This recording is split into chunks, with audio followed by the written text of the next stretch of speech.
உங்களுக்கு நிம்மதி உண்டாகுவதாக. தேவனுடைய இரக்கங்கள் அதிகமாவதாக.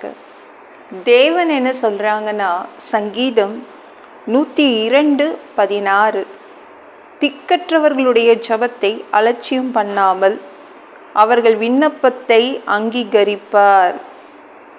நம்மளை நிறைய பேர் அலட்சியம் பண்ணிட்டு தான் இருக்காங்கல்ல மனிதர்கள். எக்கச்சக்க நேரம் அலட்சியப்படுத்துகிறவங்களை நம்ம பார்க்குறோம். அவங்கள விட கீழார இருக்கிறோன்னா நம்மளுக்கு அந்த மரியாதை கொடுக்க மாட்டாங்க, மதிக்க மாட்டாங்க, அலட்சியப்படுத்திட்டு போயிடுவாங்க, ஒரு மாதிரி பார்ப்பாங்க. இந்த பார்வையிலே தெரியும் இவங்க நம்மளை அலட்சியப்படுத்துகிறாங்க இல்லை. ஒருவேளை நம்ம அவங்களுக்கு மேலே இருந்தனா நம்மளை மதிப்பாங்க. இதுதான் உலகம். ஆனால் தேவன் அப்படி கிடையாது. திக்கற்றவர்களுடைய ஜபத்தை அலட்சியம் பண்ணாமல் அவர்கள் விண்ணப்பத்தை அங்கீகரிப்பார். உங்களை ஏற்றுப்பார், அங்கீகரிச்சுப்பார், அலட்சியம் பண்ண மாட்டார். இவனா அப்படின்னு அப்படி யாரையுமே அலட்சியம் பண்ண மாட்டார். எல்லாத்தையும் என்ன பண்ணுவார்? ஏற்றுக்கொள்வார். அப்படிப்பட்டவர் தான் நம்ம இயேசு. நம்மளை அவர் அங்கீகரிக்கின்ற கேரக்டர். அவர் ஒரு மனிதன் மாதிரி நம்ம தேவன் கிடையாது. ஏன் ஜபம் கூரையை தாண்டுமா? எத்தனை பேர் அப்படி ஒரு டவுட்டாக கேட்குறீங்க. இல்லை, நீங்கள் ஜபம் பண்ணுறத அவர் கூர்ந்து கேட்டுட்ருக்காரு. உங்கள் ஜபத்தை அவர் அலட்சியம் பண்ணலை. இவன்லாம் பேசி நான்லாம் கேட்கணுமா அப்படின்னு எத்தனை பேர், அது மாதிரி நிறைய பேர் அந்த குணம் இருக்கிறவங்களாம் நம்ம பார்த்துருக்கோம்ல. நிறைய பேர் பார்ப்போம், உங்ககிட்ட பேசினா என் டைம் வேஸ்ட் ஆகுது அப்படின்னு சொல்கிறவங்களெல்லாம் நான் பார்த்துருக்கேன். அப்போ நம்ம எவ்வளோ நேரம் பேசுகிறோம், அவ்வளோ நேரமும் நம்ம தேவன் கேட்குறாருங்க. எவ்வளோ நேரம் ஜெபம் பண்ணுறேங்க. நான் ஒரு நாளைக்கு 2 மணி நேரம் தான் ஜெபம் பண்ணுறேன். நிறைய பேர் 6 மணி நேரம் ஜெபம் பண்ணுறவங்களாம் இருக்காங்களே. அப்போ அவ்வளோ நேரம் தேவன் உட்காந்து ஜெபத்தை கேட்குறாரே. அலட்சியம் பண்ண மாட்டார், உங்களை மதிக்கிறாரு. சரிங்களாங்க. அவர் நீங்கள் என்ன ஜெபம் பண்ணாலும் அதை அலட்சியப்படுத்த மாட்டார், கேட்பார். என் பிள்ளைங்க ஏதோ பேசுகிறாங்க, கேட்டுக்கிறேன். என்ன பேசினாலும் அவர் அலட்சியம் படுத்த மாட்டார். சரிங்களா. நம்ம முக்கியமாக யாரை பார்க்கணுன்னா, இந்த உலகத்தில் வாழ்கிறோம்ல, யாரை பார்க்கணுன்னா தேவனை தான் பார்க்கணும். மனிதர்களை நீங்கள் பார்த்தீங்கன்னா, மனிதர்களை பார்த்து வாழ்ந்தீங்கன்னா என்ன ஆகும்? கீழார போயிடுவோம். இவர் அலட்சியம் பண்ணிட்டாரு, இவங்க நம்மளை அலட்சியம் பண்ணிட்டாங்க, அப்போ நம்ம இவ்வளோ கேவலமாக இருக்குமா? அப்போ என்ன ஆகும்னா கீழார அந்த எண்ணங்கள் போகும். இப்போ யாரை பார்க்கணும்? தேவனை பார்க்கணும். தேவனை பார்த்து இந்த உலகத்தில் இருக்கும்போது நீங்கள் வாழ்ந்தீங்கன்னா அவர் தான் நம்மளை அங்கீகரிச்சுக்கிறாரு, ஏற்றுக்கொள்கிறாருலே இல்லை. அதனால் நம்ம அந்த முன்னேறுவோம், எல்லா இடங்களையும் நம்ம உயருவோம். சரிங்களாங்க. நம்ம தேவனை பார்த்து தான் நம்ம வாழணும். சரிங்களா. ஒருத்தர் 2 பேர் நம்மளை அசிங்கப்படுத்தியிருக்கலாம், அலட்சியம் படுத்தியிருக்கலாம். ஆனால் தேவன் ஒரு நாளும் நம்மளை அசிங்கப்படுத்த மாட்டார். அவர் நம்மளை அணைச்சிப்பார். சரிங்களாங்க. ஒரு பிச்சைக்காரன் இயேசுவை பார்த்து, தாவீதின் குமாரனே எனக்கு இறங்கும் அப்படின்னு கத்த ஆரம்பித்தான். அப்போது நிறைய பேர், அநேகர் போட்டிருக்காங்க. நீங்கள் மார்க் 10:47 எடுத்து படித்து பாருங்களேன். தாவீதின் குமாரனே எனக்கு இறங்கும் தான் ஆரம்பிக்கிறான் அந்த பிச்சைக்காரன் இயேசுவை பார்த்துட்டு. அப்போது மார்க் 10:48 அநேகர் நீ பேசக்கூடாது அதட்ட ஆரம்பிச்சிட்டாங்க.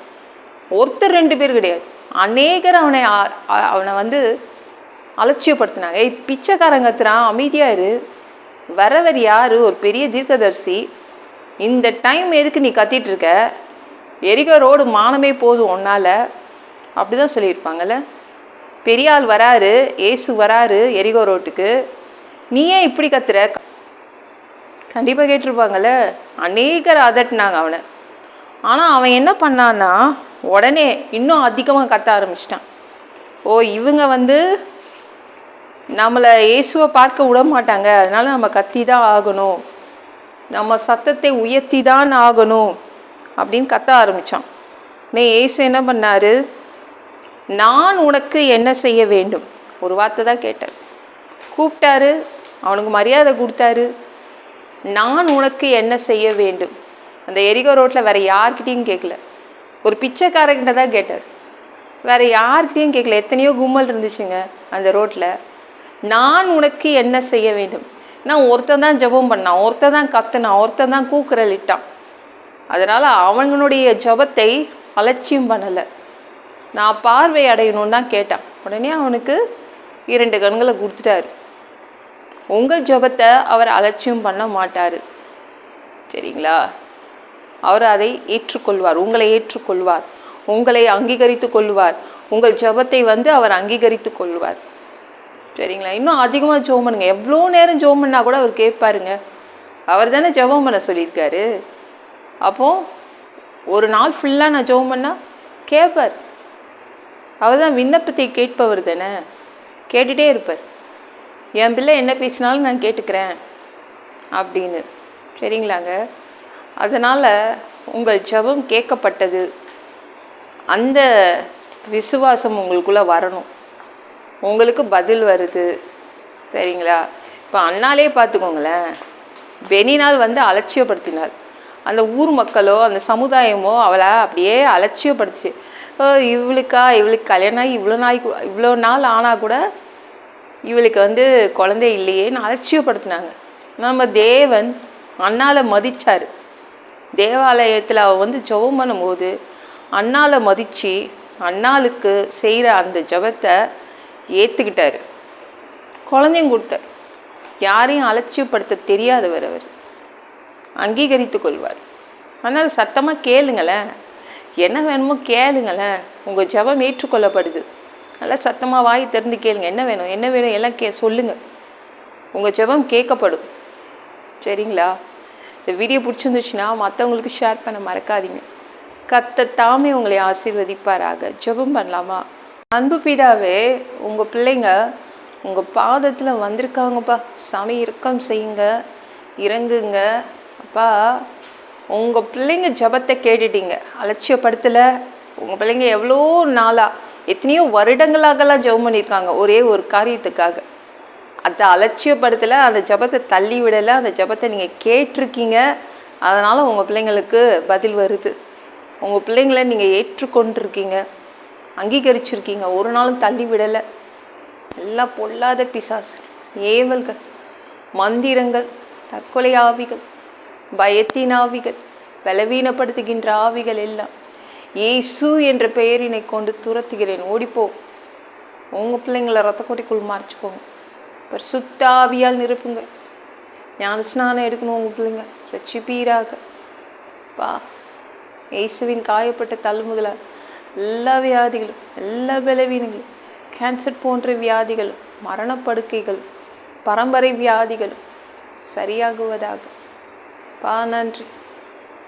மனிதனாக பிறந்தா ஜீவ புஸ்தகத்தில் பேர் இருக்கணும், அப்படி இல்லைன்னா அந்த மனிதனை நீங்கள் நரகத்தில் பிடிச்சி தள்ளிடுவீங்கப்பா.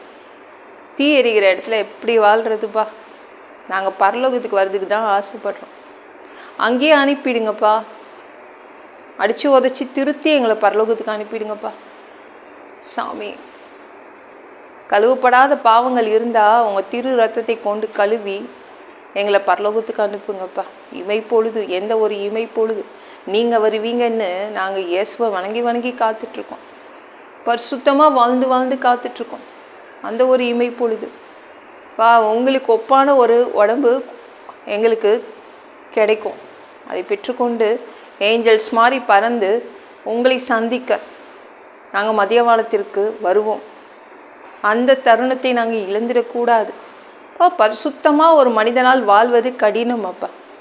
அதற்கும் நீங்கள் தான் உதவி செய்யணும்ப்பா. அந்த கிறிஸ்து ஆட்சி 7 வருடம் அந்த பிசாசு நடத்தும் ஆட்சியில் எங்களை விட்டுட்டு போயிடாதீங்கப்பா. சாமி, உமக்கு நன்றி அப்பா. 3வது தடவை கூட இந்த பூமிக்கு வருவீங்க, 1000 வருடம் இந்த பூமியை ஆட்சி செய்வீங்க. அந்த நல்லாட்சியை நாங்கள் பார்க்க ஆசைப்படுறோம்ப்பா. எல்லாவற்றையும் ஒப்பு கொடுக்குற இயேசு மூலம் ஜெபம் கேளும் பிதாவே, ஆமென். நாளைக்கு பார்க்கலாம்.